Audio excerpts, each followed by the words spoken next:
पिछले सेशन में हम सीख रहे थे बपतिस्मा क्या है। पहले हमने देखा था बपतिस्मा क्या नहीं है। ये रिवाज नहीं है, ये संस्कार नहीं है, ये एक धर्म से दूसरे धर्म में जाने का कोई जरिया नहीं है, बल्कि बपतिस्मा ये बहुत गंभीर विषय है। ये परमेश्वर की आज्ञा है, प्रभु यीशु मसीह की महान आज्ञा में ये शामिल है। वो बात हमने देखी थी। फिर ये स्वैच्छिक नहीं है, यानी मर्जी पे डिपेंड नहीं करता लेना नहीं लेना, ये अनिवार्य शर्त है। इसलिए प्रभु ने बोला जो बपतिस्मा ले, जो विश्वास करे और बपतिस्मा ले, उसी का उद्धार होगा। यानी इस ये हम अपनी ये नहीं कह सकते कि मैं अपनी मर्जी से लूंगा या नहीं लूंगा, मेरी मर्जी पे डिपेंड करता है ना, अनिवार्य शर्त है। और फिर हमने देखा था बपतिस्मा एक मरे हुए व्यक्ति की दफनाई है। और उसके बाद हमने देखा था ये प्रभु के सुसमाचार के द्वारा अंदर जो काम हुआ है, प्राण में और आत्मा में जो काम हुआ है, उसका बाहरी प्रगटीकरण है। यानी एक व्यक्ति जिसके अंदर वो नए जन्म का काम हुआ है, वो बपतिस्मा के द्वारा उस काम को बाहर दिखाता है, उस विश्वास को बाहर दिखाता है।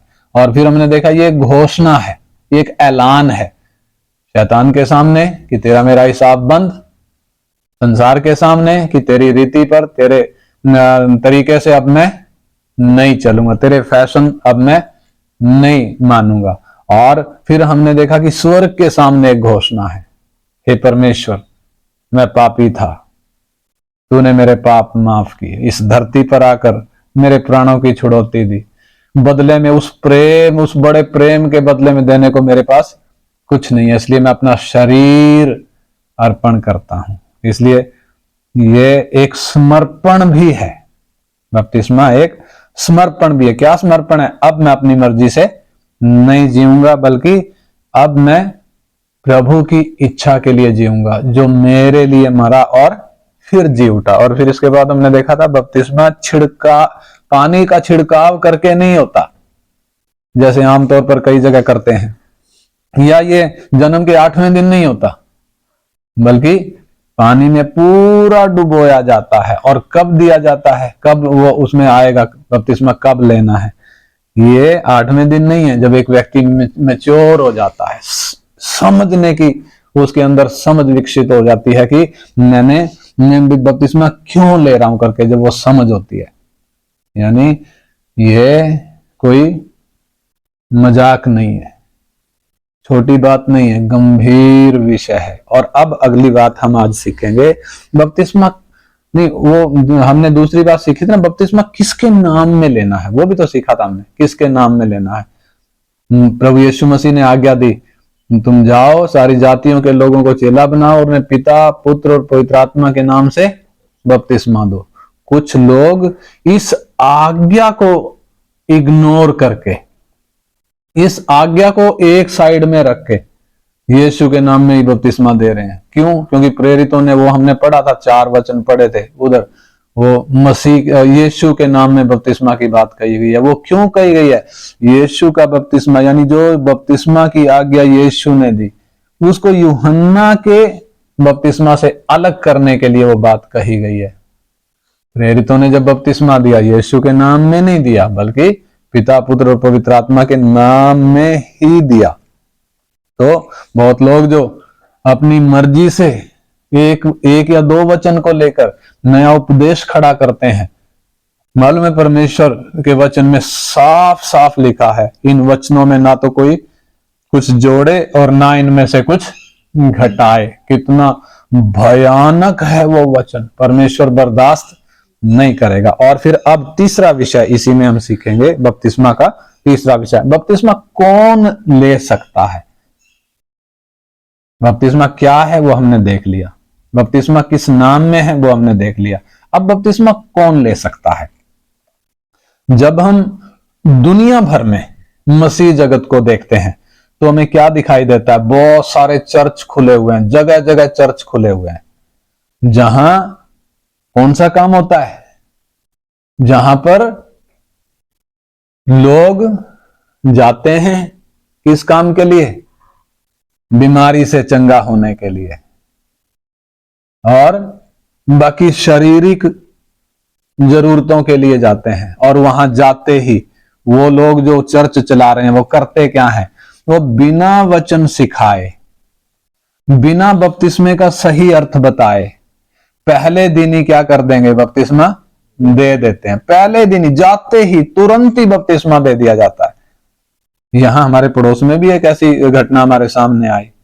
एक परिवार जो चंगाई के लिए जगह जगह भटक रहे थे, किसी से उनको मालूम पड़ा कि उधर एक चर्च है कहीं पे, वो उस चर्च में गए। और जब वहां गए तो उस चर्च वालों, उस पास्टर ने, जो तथा कथित पास्टर है, उसने ना तो उनको वचन बताया, ना उनको बपतिस्मे का अर्थ बताया, ना उनको सुसमाचार बताया, बल्कि पहले दिन ही जाते ही उनको बपतिस्मा दे दिया। और जब बपतिस्मा लेने के कुछ दिन बीत गए, उसके बाद उन्होंने चर्च जाना छोड़ दिया। क्यों छोड़ दिया? क्योंकि उनको चंगाई मिली नहीं। इसलिए वो और अगली जगह चले गए, कहीं झाड़ा लगवाने चले गए, यानी वही पुराने रास्ते पर, यानी क्योंकि उनका रास्ता तो बदला ही नहीं था। ऐसे कितने उदाहरण आज दुनिया भर में हमें देखने को मिलते हैं। और ज्यादातर लोग जिन्होंने ये ऐसा बपतिस्मा लिया हुआ है, वो ना तो बपतिस्मा का अर्थ समझते हैं कि बपतिस्मा क्या है, ना ही उसके मकसद को समझते हैं कि मैंने ये क्यों लिया है। इसलिए उसके पीछे का कारण क्या है? क्योंकि उन्होंने ये बात उनको ये विषय किसी ने समझाया ही नहीं। बपतिस्मा क्या है ये समझाया ही नहीं गया। बपतिस्मा कौन ले सकता है ये समझाया ही नहीं गया। बपतिस्मा लेने का मकसद क्या है ये किसी ने उनको बताया ही नहीं। उन्होंने बपतिस्मा किसी और मतलब से ले लिया, शारीरिक या सांसारिक आशीष पाने के लिए ले लिया, नौकरी मिलने के लिए ले लिया, शारीरिक चंगाई पाने के लिए ले लिया, दुष्ट आत्मा से छुटकारे के लिए ले लिया। किसी ने तो मेरी शादी हो जाए करके, या बच्चे नहीं हो रहे मेरे बच्चे हो जाएं करके, या कुछ धर्म परिवर्तन के लिए बपतिस्मा ले लेते हैं। कोई पढ़ाई के लिए, कोई अपने सामाजिक स्तर में सुधार के लिए कि मेरे अच्छे दिन आ जाएंगे, हमारा स्तर सुधर जाएगा, हमारी जो आर्थिक स्थिति है उसमें बदलाव आ जाएगा। यानी संसारिक या शारीरिक दशा में सुधार लाने के लिए लोग बपतिस्मा ले लेते हैं, जो कि वास्तव में बपतिस्मा नहीं है। ऐसा बपतिस्मा नहीं है। और ऐसा बपतिस्मा लेने के लिए मन फिराने की भी जरूरत नहीं है। आप किसी भी ऐसी चर्च में जाकर देख सकते हैं, वो एक दिन आपको देर नहीं लगाएंगे बपतिस्मा देने में, तुरंत बपतिस्मा दे देंगे। बेशक आपको उसका मतलब पता है या नहीं पता है, आपने मन फिराया नहीं फिराया, उनको इस बात से कोई मतलब नहीं। आप पाप के लिए मरे हैं या नहीं मरे हैं, आपने नए सिरे से जन्म पाया है या नहीं पाया है, उनको इन बातों से कोई लेना देना नहीं। उनको आपके उद्धार से कोई मतलब नहीं, उनको यीशु मसीह की वो महान आज्ञा से कोई मतलब नहीं, परमेश्वर के वचन से उनको कोई मतलब नहीं, उनको उपदेश की कोई चिंता नहीं, परमेश्वर का कोई भय उनमें नहीं। बल्कि उनका मकसद क्या है? अपनी दुकान चलाना, अपना बिजनेस बढ़ाना।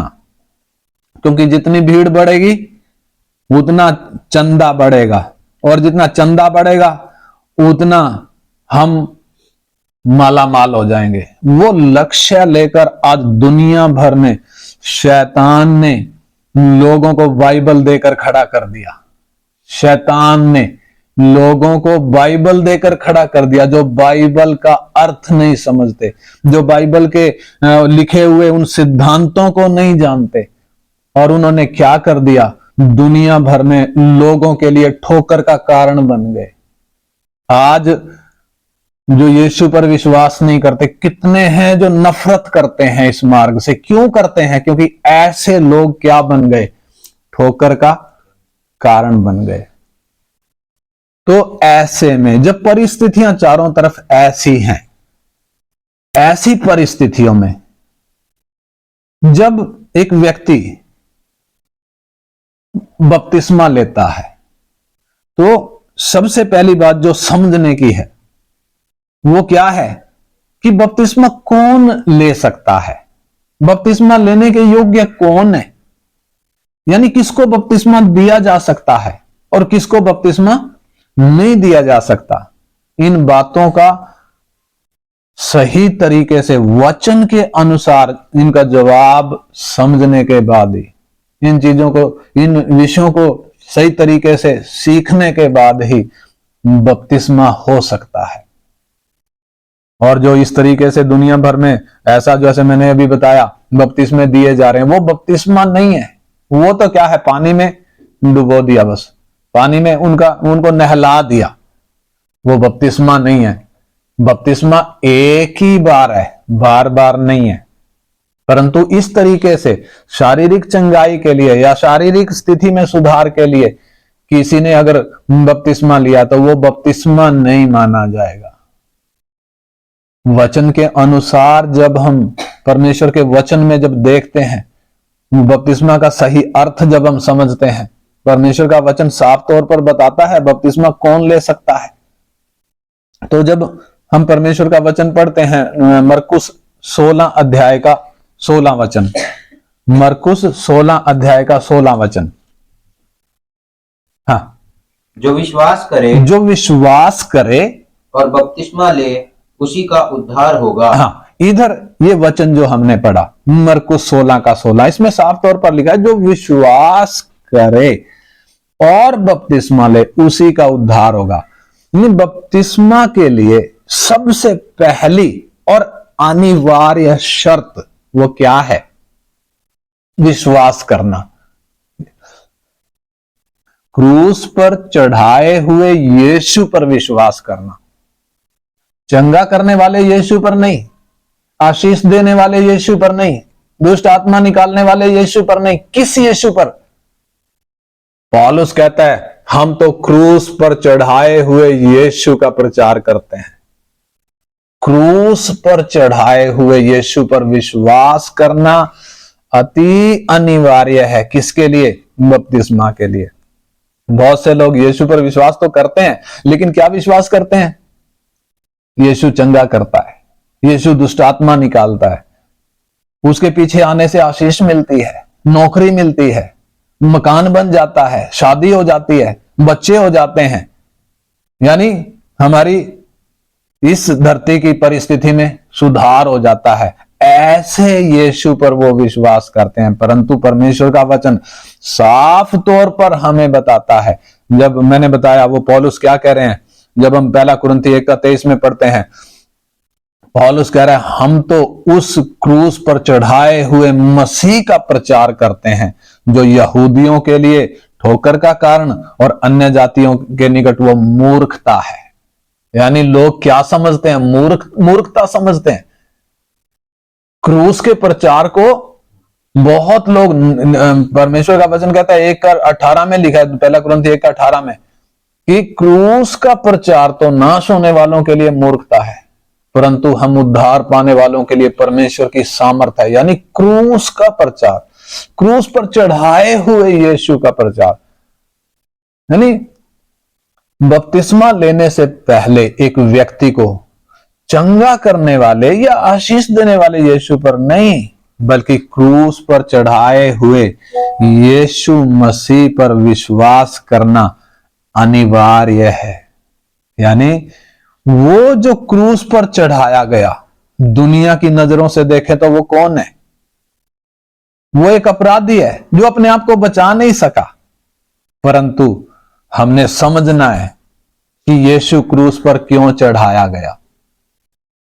बपतिस्मा लेने से पहले ये अच्छे तरीके से साफ तौर पर समझने की जरूरत है कि वो जो क्रूस पर चढ़ाया गया वो कौन है, वो क्रूस पर क्यों चढ़ाया गया। बपतिस्मा लेने से पहले एक व्यक्ति को अच्छे तरीके से यह मालूम होना जरूरी है। क्या मालूम होना जरूरी है? कि अपने विषय में कि मैं पापी हूं, मैं पापी हूं। और परमेश्वर का वचन पाप की मजदूरी मौत है करके साफ तौर पर बताता है। मानव जाति में कोई भी इस पाप से रहित नहीं है। जितने धरती पर मनुष्य रहते हैं सारे के सारे उस पहले आदम की संतान है, जिसने परमेश्वर की आज्ञा का उल्लंघन किया और वो पाप उसके अंदर आ गया, पाप का गुलाम बन गया। यानी उसका शरीर, प्राण, आत्मा पाप से ग्रसित हो गया। उसका बीज भी क्या हो गया? पापी हो गया। यानी बीज के द्वारा ये पाप एक पीढ़ी से दूसरी पीढ़ी में जाता है और सारी मानव जाति इस पाप से ग्रसित है। परमेश्वर का वचन साफ कहता है कोई भी धर्मी नहीं है, एक भी नहीं है। जब मेरे पाप का कर चुकाने के लिए दुनिया में कोई भी धर्मी नहीं था, कोई भी ऐसा नहीं था जो एक पापी को पाप से मुक्त कर सके।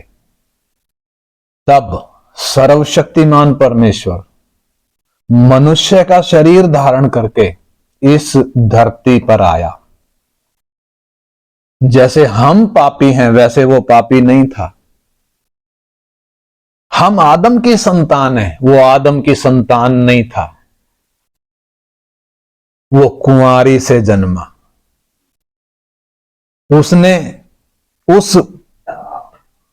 उसने अपने जीवन में कभी कोई पाप नहीं किया। उसके अंदर पाप नहीं था। वो पाप के बीज से पैदा नहीं हुआ, इसलिए उसने पवित्र जीवन बिताया। वो पवित्र मेमना मेरे और आपके बदले में क्रूस पर मरा। उसने हमारे पापों को उठा लिया। इसलिए जो सजा मेरे पापों के कारण, आपके पापों के कारण जो हम पर पड़नी थी, जो सजा हम पर पड़नी थी, जो दंड हमें मिलना था, मालूम है वो दंड, परमेश्वर का वो न्याय उसके ऊपर पड़ गया। जब उसने हमारा पाप उठाया, मानव जाति का पाप जब उसने उठाया, स्वर्ग जब उसको देखता है क्या दिखता है? पुत्र नहीं दिख रहा, वो पाप दिख रहा है। इसलिए उस पाप पर परमेश्वर का क्रोध पड़ गया। यही कारण है जब उसने पानी मांगा तो पानी भी नहीं दिया गया। उसने मेरे पापों का प्रायश्चित किया। उसने बड़ी कीमत चुकाकर हमारे प्राणों की छुड़ौती दी। उसका खून क्रूस पर से इसलिए बहा ताकि हमारे पाप के जो दाग हैं उन दागों को मिटा सके। यानी मनुष्य के पाप के दाग इतने गहरे हैं, दुनिया में कोई साबुन नहीं है जो पाप के दागों को मिटा सके। कोई भी साबुन नहीं है, कोई भी ऐसा एसिड नहीं है जो इंसान के पापों के दागों को मिटा सके। यीशु ने अपना खून क्यों दिया? ताकि हमारे पाप के वो दाग मिटाए जाएं। उसने कोड़े क्यों खाए? अपने बदन पर कोड़ों के द्वारा वो जख्म क्यों सहे? उसके द्वारा उसने हमारे रोगों और बीमारियों को अपने ऊपर ले लिया। यानी उसके कोड़ों में हमारे रोगों और बीमारियों के लिए कीमत थी। इसलिए जो उस पर विश्वास करता है, मालूम है, जो उस पर विश्वास करता है वो बीमार भी जब पड़ता है ना, वो विश्वास करता है कि मेरा चंगा करने वाला मेरा प्रभु है। वो अपने जीवन में उस चंगाई को अनुभव करता है। डॉक्टर के पास नहीं जाता, बल्कि वो अपने जीवन में उस चंगाई को अनुभव करता है जो चंगाई उसके कोड़े खाने से हमें मिली। उसने क्रूस की वो श्रापित मौत सही। क्यों सही? ताकि हमें अनंत जीवन मिले। यानी हमें जीवन देने के लिए उसने मौत सही। यीशु अपने लिए नहीं मरा। दुनिया में जब हम लोगों को देखते हैं, हर कोई अपने लिए मरता है, परंतु यीशु अपने लिए नहीं मरा, बल्कि वो मेरे पापों के लिए मरा, पापी मानव जाति के लिए मरा। मुझे पाप से मुक्त करने के लिए, शैतान के फंदे से आजाद करने के लिए, मौत के बंधनों से छुटकारा देने के लिए और अनंत काल का जीवन देने के लिए, यानी परमेश्वर से मेरा मेल कराकर अनंत काल का जीवन देने के लिए उसने क्रूस पर अपना प्राण दिया। जो व्यक्ति ऐसा विश्वास करता है, केवल वो ही बपतिस्मा ले सकता है। कई जगह छोटे बच्चों को भी बपतिस्मा दे दिया जाता है। छोटे बच्चे जो समझ नहीं रखते, जिनको पाप की भी पहचान नहीं है, ये बिल्कुल गलत है, वचन के अनुसार नहीं है, बिल्कुल गलत है ये। हालांकि बपतिस्मा लेने की कोई उम्र निर्धारित नहीं है, फिर भी जो बपतिस्मा ले रहा है उसे अच्छे तरीके से पता होना चाहिए कि मैं बपतिस्मा क्यों ले रहा हूं। यानी उसे बपतिस्मा का सही अर्थ अच्छे तरीके से मालूम होना चाहिए। एक व्यक्ति बिना किसी दबाव के, बिना किसी लालच के और बिना किसी धमकी के अपने पूरे होशो हवास में बपतिस्मा लेता है। बिना किसी लालच के, मुझे चंगाई मिलेगी या नौकरी मिलेगी या आशीष मिलेगी, ऐसा कोई लालच के बिना, बिना किसी धमकी के, बिना किसी दबाव के, अपनी स्वतंत्र इच्छा में, अपने पूरे होश में बपतिस्मा लेता है। इसलिए बपतिस्मा कभी भी जल्दबाजी में नहीं दिया जाता। एक व्यक्ति 10 बार सोचकर तैयार जब होता है, जब उसके अंदर वो चिन्ह दिखता है कि हां, ये इसके अंदर वो विश्वास है, तब बपतिस्मा दिया जाता है। यानी जो विश्वास करे उसी को बपतिस्मा दिया जाता है। विश्वास क्या करे, मैंने पूरा डिटेल में आपको बताया। क्रूस पर चढ़ाए हुए यीशु पर विश्वास, मेरे लिए, मुझ पापी के लिए मरा करके, मुझे पाप से छुड़ाने के लिए, मौत से छुड़ाने के लिए उसने मौत सही, मुझे जीवन देने के लिए उसने क्रूस पर अपना प्राण दिया। वो सोच, वो विश्वास रखने वाला एक व्यक्ति ही बपतिस्मा ले सकता है। ये पहली बात। दूसरी बात, जो मन फिराए वो व्यक्ति बपतिस्मा ले सकता है। बपतिस्मा लेने से पहले परमेश्वर के वचन के द्वारा एक व्यक्ति का मन छिदना है। यानी जब सुसमाचार बताया जाता है, मालूम है सुसमाचार का प्रकाश, परमेश्वर अपने सुसमाचार का प्रकाश एक व्यक्ति पर डालता है, क्योंकि ये मनुष्य के वचन नहीं है, परमेश्वर के वचन है। इसलिए एक व्यक्ति का मन छिदता है, वो मन छिदना जरूरी है। और पवित्र आत्मा के द्वारा कायल होना जरूरी है।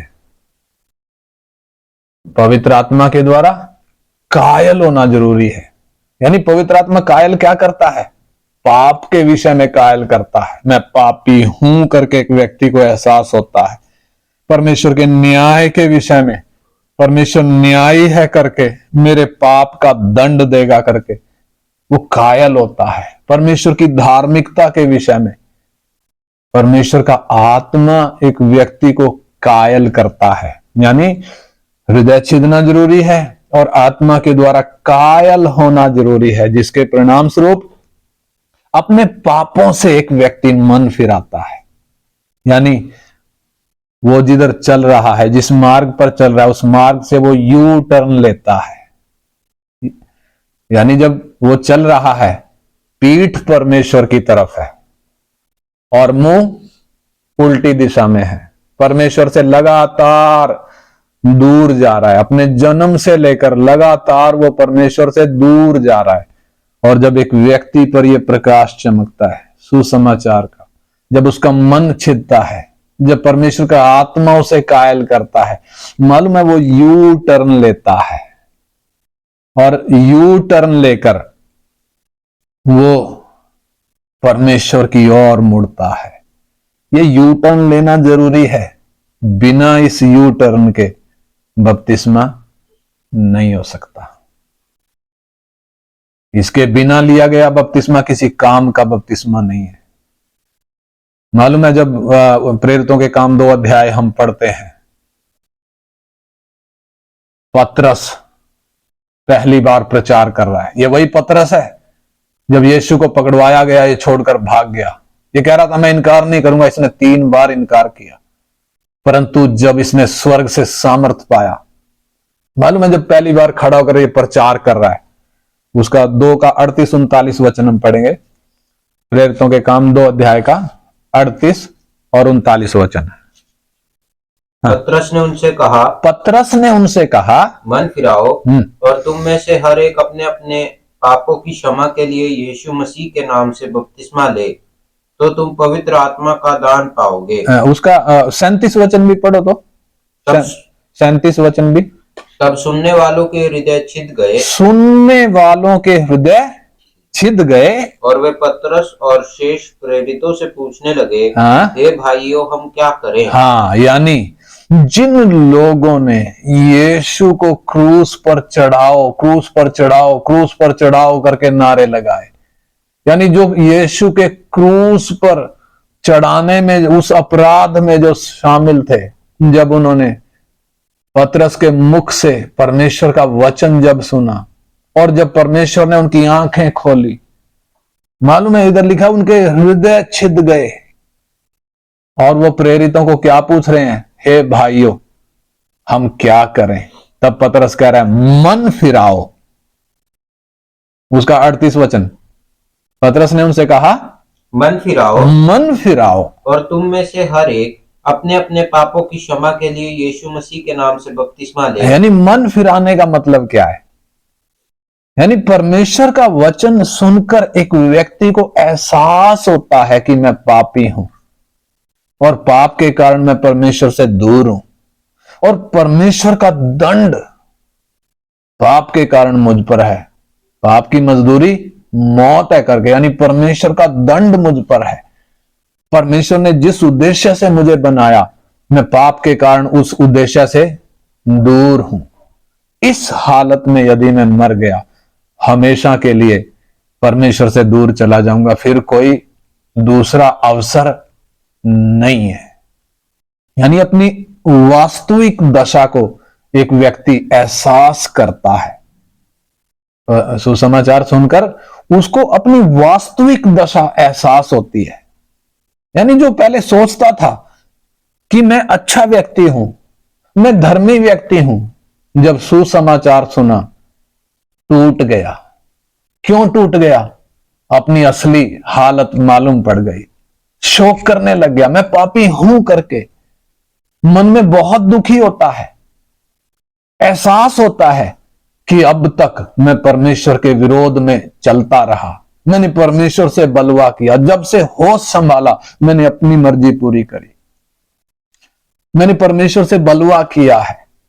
जो परमेश्वर की दृष्टि में घृणित है वही काम मैंने किए हैं। मैं दोषी हूं, मैं अपराधी हूं। प्रभु यीशु मुझ पापी के लिए क्रूस पर मरा।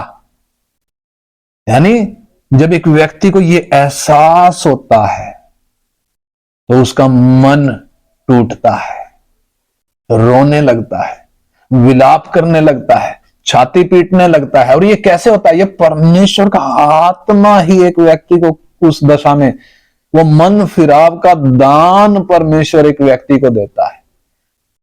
जब एक व्यक्ति अपनी उस आत्मिक दुर्दशा पर शोक करता है और मन में एक दृढ़ निश्चय करता है। क्या निश्चय करता है? अब आगे से मैं उस पुराने रास्ते पर नहीं जाऊंगा, पाप के मार्ग में अब मैं और नहीं चलूंगा, इसलिए यू टर्न लेता है। जिधर जा रहा था उधर से यू टर्न ले लिया, यानी इस रास्ते पर, पाप के इस रास्ते पर, पुराने इस रास्ते पर, मेरी इच्छाओं के इस रास्ते पर अब मैं और दोबारा नहीं चलूंगा। जब तक एक व्यक्ति इस हालत में नहीं आता, वो उद्धार की खुशी को कभी भी अपने जीवन में अनुभव नहीं कर सकता। और जब तक एक व्यक्ति इस हालत में नहीं आता, बपतिस्मा भी नहीं हो सकता। मेरा मन फिराना, यू टर्न लेना जरूरी है। तो बपतिस्मा के लिए पहली शर्त क्या है? बपतिस्मा कौन ले सकता है? जो विश्वास करे यीशु पर, क्रूस पर चढ़ाए यीशु पर। दूसरा, जो मन फिराए, सुसमाचार सुनकर जिसका मन टूटता है। क्यों टूटता है? मैं तो अपने आप को कुछ और समझता था, लेकिन वास्तव में मैं तो कुछ और हूं। और तीसरी बात, कौन बपतिस्मा ले सकता है? जो नए सिरे से जन्मा हो, जिसने नया जन्म पाया हो, नए सिरे से जन्म पाया हो। इसके लिए परमेश्वर का वचन 51 भजन संहिता 51 का 5 जब हम पढ़ते हैं, उधर साफ तौर पर लिखा है कि एक व्यक्ति जब गर्भ में बनाया जाता है, यानी जब एक व्यक्ति की रचना गर्भ में होती है, उस वक्त पाप उसके अंदर होता है। वो पाप आया कैसे? वो बीज के द्वारा आया। यानी मां के गर्भ में जब एक व्यक्ति पड़ता है, पाप में वो जन्म लेता है। क्यों? मैंने बताया, वो पहला आदम, उसके बीज के कारण सब मानव जाति पैदा हुई है। और उस बीज में क्या है? पाप है। इसलिए एक छोटा बच्चा जब वो होश संभालने के दिनों में आता है, जब तक छोटा है, बहुत मासूम है, पाप का उसको कुछ भी पता नहीं, बुराई का उसको कुछ भी पता नहीं, उसके अंदर कोई छल नहीं, कपट नहीं, स्वार्थ नहीं। लेकिन जैसे जैसे होश संभालने लगता है, पाप असर दिखाने लगता है, स्वार्थ भी आ जाता है, कपट भी आ जाता है, पाप के सारे रंग धीरे धीरे दिखने लगते हैं। क्यों? उस पहले आदम के बीज के कारण पैदा हुए हैं। किसी धर्म का हो, किसी जाति का हो, किसी देश का हो, गोरा हो, काला हो, स्त्री हो, पुरुष हो, सब उस आदम की, पहले आदम की संतान है। इसलिए आदमी कहा जाता है। उस पहले आदम के बीज के द्वारा पाप सारी मानव जाति में आया है। और जब हम इंसान को देखते हैं, पाप करने के कारण एक व्यक्ति पापी नहीं है, बल्कि पापी होने के कारण एक व्यक्ति पाप करता है। पापी होने के कारण पाप करता है। यानी वो जो शरीर में, इंसान शरीर में तो क्या है? जिंदा है, लेकिन आत्मिक हालत उसकी क्या है? आत्मा में मरा हुआ है। शरीर में तो चलता है, फिरता है, काम करता है, खाता है, पीता है, परंतु आत्मिक दशा कैसी है? आत्मिक रूप से वो परमेश्वर से दूर है, मरी हुई हालत है। पेड़ से टूटा हुआ पत्ता है जो लगातार मुरझाते मुरझाते सूखता चला जाता है और हवा उसको उड़ा ले जाती है, यानी परमेश्वर से दूर है। पाप के कारण उसका परमेश्वर से कोई संबंध नहीं है, कोई संगति नहीं है।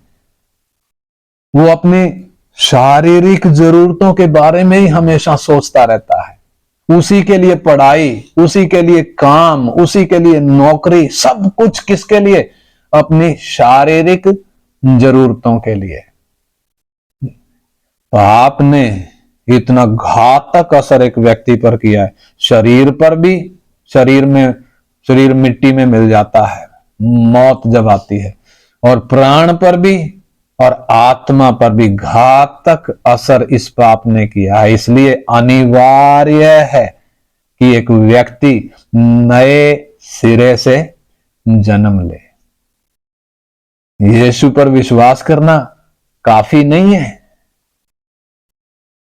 मन फिराना काफी नहीं है, बल्कि क्या भी करना है, नए सिरे से जन्म लेना अति अनिवार्य है। अगर नए सिरे से जन्म नहीं हुआ, बपतिस्मा नहीं हो सकता। मालूम है प्रभु यीशु मसीह, वो यूहन्ना 3 अध्याय जब हम पढ़ते हैं, निकोदेमुस से जब बात करता है। निकोदेमुस एक फरीसी था, यहूदियों का सरदार था। वो विश्वास तो करता था कि यीशु परमेश्वर की ओर से आया है, लेकिन वो नए सिरे के वो जन्म का उसको कोई अनुभव नहीं था, जबकि वो यीशु पर विश्वास करता था, परंतु नए सिरे के जन्म का उसको कोई एहसास नहीं था। 3 अध्याय का 3 वचन से जब हम पढ़ते हैं, 1 वचन से जब पढ़ेंगे वो पूरा डिटेल लिखा। 3 वचन यीशु मसीह जवाब दे रहा उसको। 3 वचन। हाँ, यीशु ने उसको उत्तर दिया कि मैं तुझसे सच सच कहता हूँ, यदि कोई नए सिरे से न जन्मे, हाँ, तो परमेश्वर का राज्य देख नहीं सकता। निकोदेमुस ने उससे कहा, मनुष्य जब बूढ़ा हो गया तो क्यों कर जन्म ले सकता है?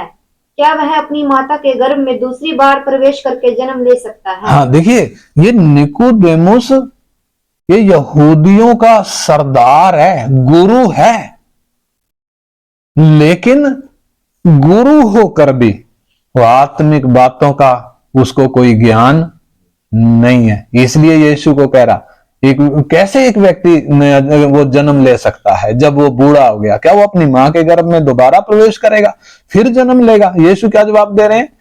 यीशु ने उत्तर दिया, हाँ, कि मैं तुझसे सच सच कहता हूँ, हाँ, जब तक कोई मनुष्य जल और आत्मा से न जन्मे, हाँ, तो वह परमेश्वर के राज्य में प्रवेश नहीं कर सकता। उसका 9 वचन भी पढ़े। निकोदेमुस ने उसको उत्तर दिया कि ये बातें क्यों कर हो सकती? ये बातें कैसे हो सकती हैं? आगे यह सुनकर यीशु ने उससे कहा, हाँ, तो इजरायलियों का गुरु होकर भी क्या इन बातों को नहीं समझता? हाँ, प्रभु यीशु क्या करें, तू इस्राएलियों का गुरु होकर भी क्या इन बातों को नहीं समझता? यीशु और निकोदेमुस के बीच की ये बातचीत, इससे हमें क्या पता चलता है? यीशु के बारे में ज्ञान होना ये नहीं चलेगा, उससे वो पर्याप्त नहीं है। यीशु पर विश्वास होना वो पर्याप्त नहीं है, बल्कि नए सिरे से जन्म भी लेना पड़ेगा। मनुष्य जो पाप के कारण आत्मा में मरा हुआ है, उसकी आत्मा में नया जीवन आना जरूरी है, तभी वो बपतिस्मा ले सकता है।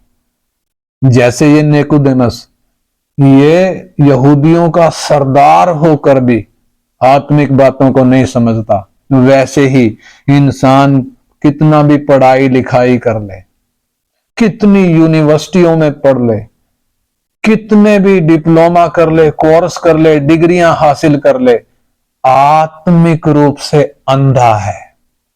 आत्मिक विषय में उसको कोई ज्ञान नहीं है। आत्मिक विषय में उसको ज्ञान कब होता है? जब प्रभु यीशु मसीह का सुसमाचार एक व्यक्ति सुनता है, तब आंखें खुलती हैं। और तब एक व्यक्ति जब मन फिराता है, परमेश्वर का आत्मा जब उसको कायल करता है, मन फिराता है, तब वो नए सिरे से जन्म लेता है, यानी अंदर से नया बनता है। पाप निकल गया, एक व्यक्ति ने नए सिरे से जन्म पा लिया। प्रभु यीशु पर विश्वास करने के कारण, उसके लहू पर विश्वास करने के कारण उसके पाप माफ हो गए, बिल्कुल नया हो गया। ऐसा नया जन्म पाया हुआ एक व्यक्ति ही बपतिस्मा ले सकता है। और चौथी बात जल्दी से हम पढ़ेंगे, रोमियो की पत्री 6 अध्याय हमने कल भी पढ़ा था, 6 का 1 वचन पढ़े तो 1 और 2 वचन। रोमियो की पत्री 6 अध्याय का 1 और 2 वचन।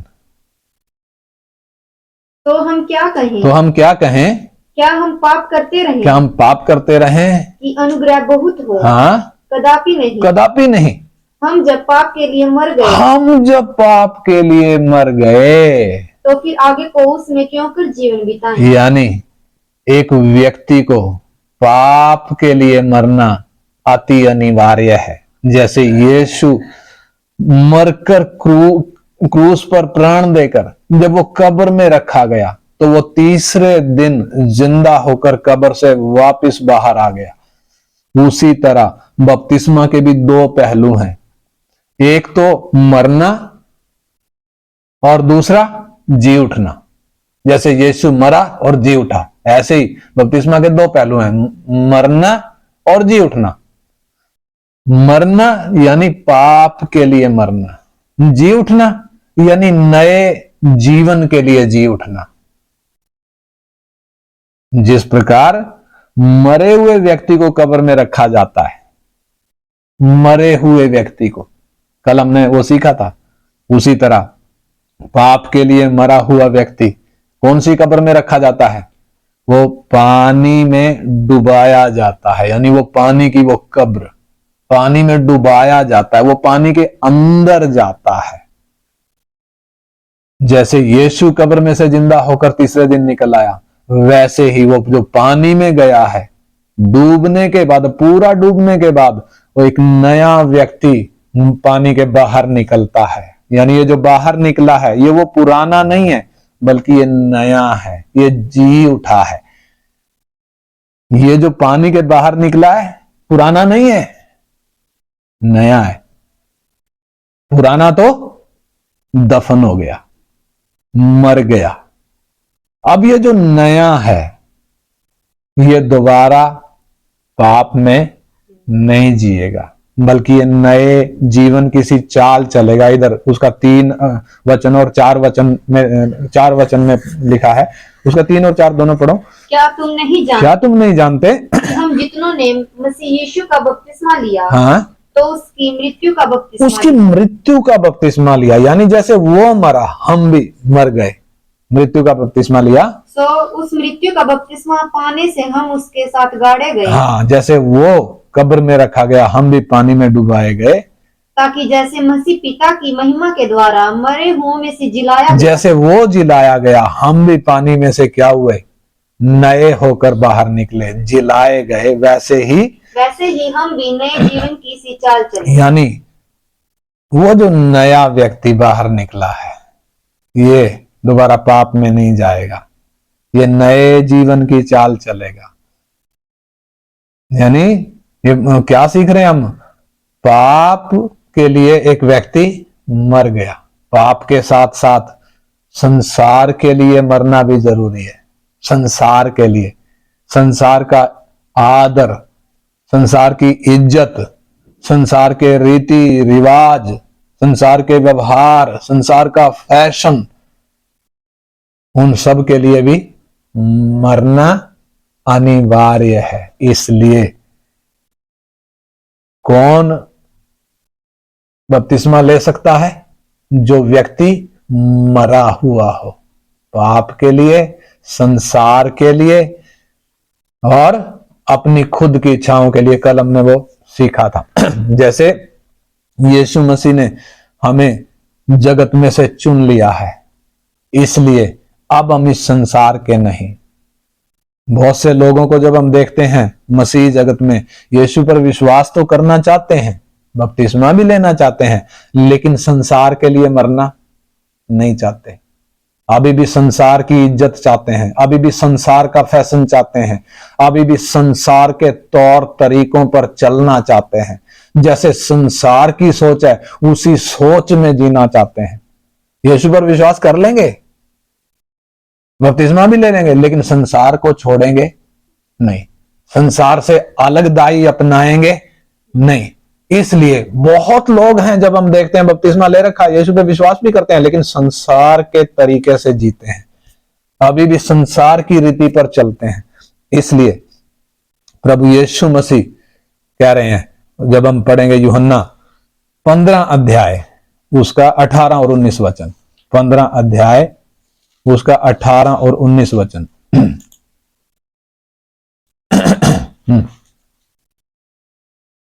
पढ़ो।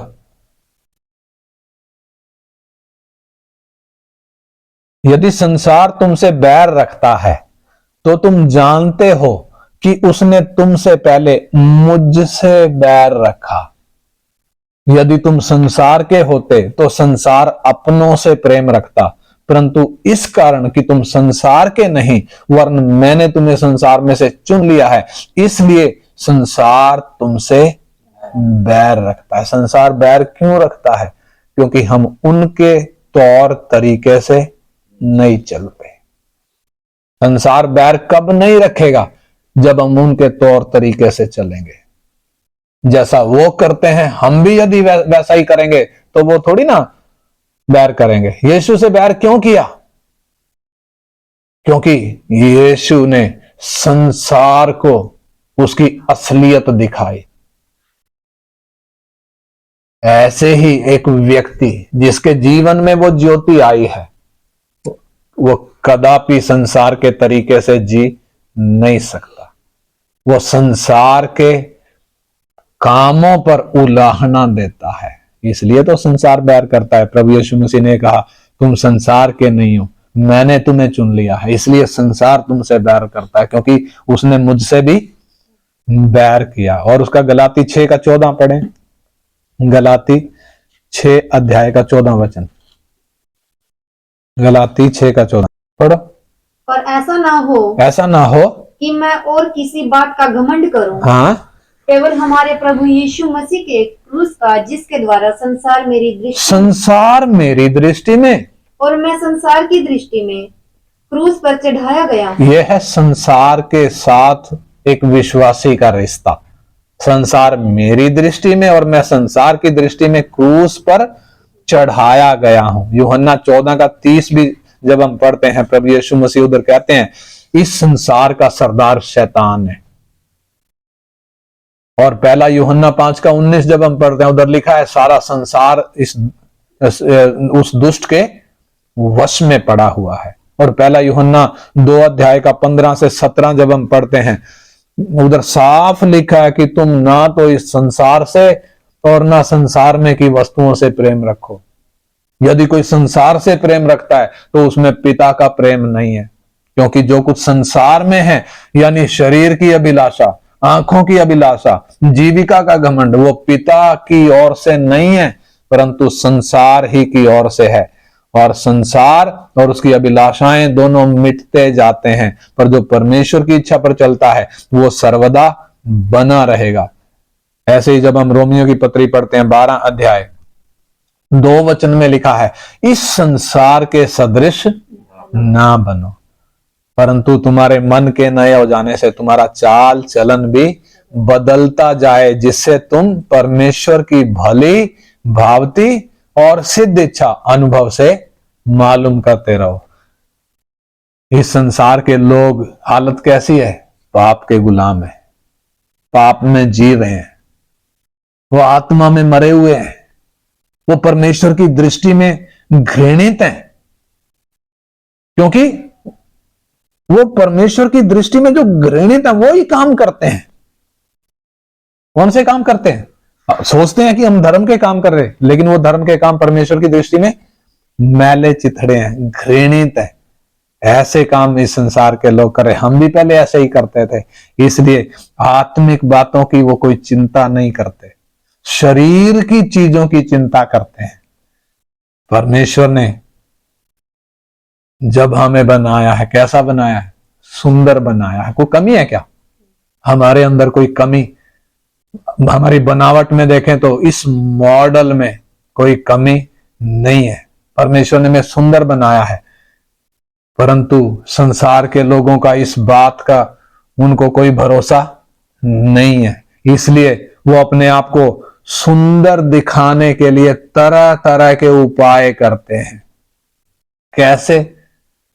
अलग अलग श्रृंगार करते हैं, फैशन करते हैं। क्यों करते हैं? अपने आप को सुंदर दिखाने के लिए। क्या परमेश्वर ने हमें सुंदर नहीं बनाया? एक व्यक्ति जो काला है, वो काला जन्मा है तब काला है। दुनिया की कोई क्रीम लगाने से, दुनिया का कोई भी प्रोडक्ट लगाने से वो गोरा हो नहीं सकता। क्यों नहीं हो सकता? क्योंकि परमेश्वर ने उसको वो रंग दिया है, वो सुंदर है। परमेश्वर ने किसी को काला तो किसी को गोरा क्यों बनाया है? ताकि हम जो हम जिस रंग के हैं हम उसमें बदलाव लाने का प्रयास ना करें। परमेश्वर ने हमें सुंदर बनाया है, लेकिन संसार के लोग अपने आप को सुंदर दिखाने के लिए तरह तरह का उपाय करते हैं, तरह तरह के तरीके अपनाते हैं, तरह तरह के श्रृंगार करते हैं, तरह तरह के फैशन करते हैं। परंतु अंदर जब देखे तो अंदर क्या है? अंदर पाप की बीमारी लगी हुई है, अंदर बदबू भरी हुई है, जो व्यवहार के द्वारा, कामों के द्वारा, बातों के द्वारा सामने प्रकट होती है। लेकिन दूसरों को दिखाने के लिए नकली सजावट करते हैं, दिखाने के लिए नकली सजावट, असलियत में अंदर क्या है? बदबू है। बपतिस्मा हमने देखा मरे हुए व्यक्ति की दफनाई है, यानी जो व्यक्ति पाप के लिए मर गया, संसार के लिए मर गया, अपने खुद के लिए मर गया, अपनी इच्छाओं के लिए मर गया, उसको पानी में दफन किया जाता है। जिंदे व्यक्ति को पानी में दफन नहीं किया जा सकता, यह अपराध है। ऐसा व्यक्ति जो मरा नहीं है, बपतिस्मा लेकर उसके जीवन में कोई बदलाव आने वाला नहीं है। वो फिर पाप में जिएगा, वो अपनी लालसाओं के लिए जिएगा, संसार की रीति पर चलेगा। उसको पवित्रताई के लिए कोई जलन नहीं होगी, अलगदाई के लिए कोई जलन नहीं होगी। इसलिए बपतिस्मा लेने से पहले यह सुनिश्चित किया जाता है कि जो बपतिस्मा ले रहा है वो पाप के लिए मर गया, संसार के लिए मर गया, अपनी खुद की इच्छाओं के लिए मर गया। यानी हमने क्या देखा? कौन बपतिस्मा ले सकता है? सबसे पहली बात हमने क्या देखी? सबसे पहली बात, जो विश्वास करे किस पर? क्रूस पर चढ़ाए हुए यीशु पर। नंबर 2, जो मन फिराए, यू टर्न लेकर परमेश्वर की ओर जो फिरता है। नंबर 3, जो नए सिरे से जन्म लेता है। और नंबर 4, जो पाप के लिए मर गया, संसार के लिए और खुद के लिए जो मर गया। ऐसा व्यक्ति ही बपतिस्मा ले सकता है। इतना गंभीर है। और जब हम देखते हैं दुनिया में, जब वचन के इस स्टैंडर्ड को इग्नोर करके पानी में डुबोया जाता है लोगों को, मालूम है दुनिया उनको देखती है कि ये विश्वासी हैं, ये यीशु के लोग हैं, परंतु उनके जीवन में कोई बदलाव है नहीं। बदलाव आए कैसे?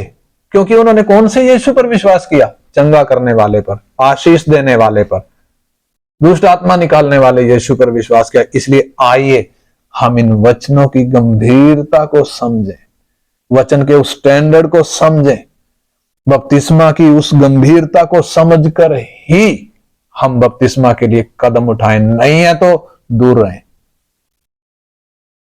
अगर आप यीशु पर विश्वास नहीं करते, क्रूस पर चढ़ाए हुए पर, अगर आप पापों से मन नहीं फिराते, यूटर्न नहीं लेते, अपने मार्ग से नहीं फिरते, अगर आप नए सिरे से पैदा नहीं हुए, अगर आप पाप के लिए मरे नहीं हैं, आप बपतिस्मा नहीं ले सकते। ये कोई मजाक नहीं है। ये कोई धर्म, एक धर्म से दूसरे धर्म में जाने का कोई जरिया नहीं है। सर्वशक्तिमान परमेश्वर के लिए अपने आप को अर्पण करने का एक तरीका है। यानी एक व्यक्ति अब पुराने मार्ग पे नहीं चलेगा, वो समर्पण है। इसलिए आइए हम इन बातों को समझते हुए प्रार्थना करें। हालेलुया।